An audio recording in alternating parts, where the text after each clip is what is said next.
Hello everyone, I'm doctor Mohal Banker, intervention radiologist from Bankers vascular hospital. અને આજે આપણે વાત કરવાના છે ઘૂંટણના દુખાવાની. ઘૂંટણનો દુખાવો ઘણો કોમન છે. આપણા ફેમિલી મેમ્બર્સમાં કોઈને દુખાવાથી હેરાન થતા જ હોય છે. આપણા સ્વજનોને આપણે જોઈએ છે કે જે ઘૂંટણના દુખાવાને કારણે એમની લાઈફસ્ટાઈલ ઘણી રિસ્ટ્રિક્ટ થયેલી હોય છે. અને હવે ₹1 લાખ સવાલ એ છે કે શું ખરેખર ઘૂંટણના દુખાવા માટે ઓપરેશનની જરૂર છે ખરી? આ ઘૂંટણનો દુખાવો ઓપરેશનની મટતો હોય તો તમારે ઓપરેશન કરાવવાની જરૂર જ કેમ છે? અને આ એવી કઈ ટેકનિક છે કે જેને કારણે ઘૂંટણનો દુખાવો ઓપરેશન પર મટી શકે છે? So that is this technique is called genicular artery embolization. Japanese technique છે, જાપાનમાં શરૂ થયેલી 2011થી, અને we have started in India way back 2020. અને આનાથી તમારો દુખાવો ઘણો બધો ઓછો થઈ જાય છે. આ કેવી રીતે કરીએ છીએ? તો જેમ આપણે હાર્ટની એન્જિયોગ્રાફી કરીએ એવી જ રીતે ઘૂંટણની એન્જિયોગ્રાફી કરીએ. હાર્ટની એન્જિયોગ્રાફીમાં તમે સાંભળ્યું હશે કે બલૂન મૂકે, સ્ટેન્ટ મૂકે. એવી જ રીતે જ્યારે ઘૂંટણની એન્જિયોગ્રાફી કરીએ છીએ ત્યારે આ જે સાંધો છે એને અંદરની બાજુ 3 નળી એટલે અને બહારની બાજુ 3 બ્લડ વેસલ્સ એટલે 3 નળીથી એ સપ્લાય થતો હોય છે. અને આ જે 6 બ્લડ વેસલ્સ છે જે ઘૂંટણના સાંધાને કવર કરે છે, બ્લડ સપ્લાય કરે છે, એમાંથી આર્થરાઇટિસ માટેના જે રિસ્પોન્સિબલ કેમિકલો સાઇટોકાઇન્સ એની રિલીઝ થતી હોય છે. આ રિલીઝ કન્ટિન્યુઅસલી ઘૂંટણના સાંધામાં થતી હોય અને એને કારણે ઘૂંટણમાં જે વાની પ્રોસેસ કહીએ, આર્થરાઇટિસની પ્રોસેસ કહીએ, એ એક્ટિવેટ થતી હોય છે. તો હવે સ્પેશિયલ 45 માઇક્રોન્સના એમ્બોલાઇઝિંગ પાર્ટિકલ્સ આવે છે. આ પાર્ટિકલ શું કરે? ઘૂંટણનો ઘસારો અટકાવે એટલે ઘૂંટણનો જે દુખાવો છે એ ઘણો બધો ઓછો થઈ જાય. આ ટેકનિકમાં કોઈ પણ જાતના ટાંકા, કટ એવું કશું જ આવતું નથી.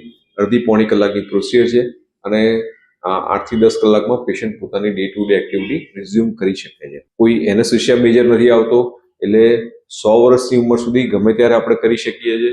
અને આમાં કોઈ મેજર કોઈ રિસ્ક કે કોઈ કોમ્પ્લિકેશન નથી હોતું. સો તમે જ મને કહો કે જો આવી એડવાન્સ ટેકનિક અવેલેબલ હોય તો ખરેખર ઓપરેશનની જરૂર છે ખરી? ના. વગર ઓપરેશને તમારો ઘૂંટણનો દુખાવો ઘણો મટાડી શકાય છે. આમાં એક ડ્રોબેક એક વસ્તુ છે કે ઘણીવાર આપણે આ ટેકનિકમાં ગાદીનો ઘસારો અટકાવીએ છીએ, પછી બચેલી ગાદી પર લોડ લેવાનો છે. જો જોઈન્ટમાં ગાદી ઓછી બચી હોય તો ફાયદો પૂરેપૂરો થતો નથી હોતો.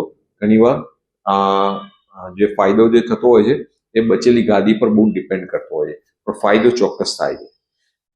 તો યાદ રાખો, તમારે ઓપરેશન આપણે ઘૂંટણના દુખાવા માટે ઓપરેશન કરવાની જરૂર નથી. વગર ઓપરેશને આ જાપાનીઝ ટેકનિક જેનિક્યુલર આર્ટરી એમ્બ્યુલેશન GAE થી સારવાર કરાવો અને ઘૂંટણનો દુખાવો મટાડો.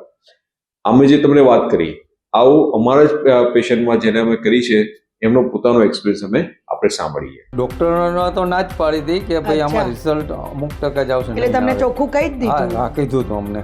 જેન્યુઇન ઓપિનિયન તમને આપ્યો હતો. છતાં પણ અમે થયું કે આપણે ટ્રીટમેન્ટ કરાવીએ, આપણા ભાગ્યમાં હશે તો સારું થશે. ટ્રીટમેન્ટ નવી છે એટલે આપણે આમાં જો થાય તો કદાચ ને રાહત થાય તો એમાં બહુ સારી રાહત એટલે જે પહેલાં તકલીફ હતી એનાથી તો 101% સારું છે. 101%.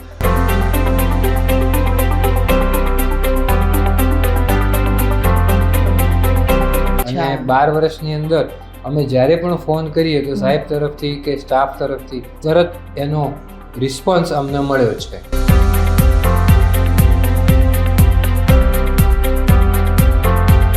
બહુ સરસ ડૉક્ટર છે. ઓછા ખર્ચમાં સારું ઓપરેશન કરી બધાને સરળતાથી ચાલી શકે એવું કરી આપે છે.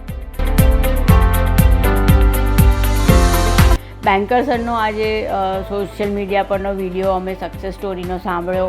અમે બધાએ પછી ચર્ચા કરી કે ચાલો આપણે બી જઈ આવીએ એકવાર. અને અમે લોકોએ બી એકવાર લક બાઇક કરીને જ આવ્યા હતા અને એનાથી અમને જે ફાયદો થયો છે તો I am very much thankful to Banker sir.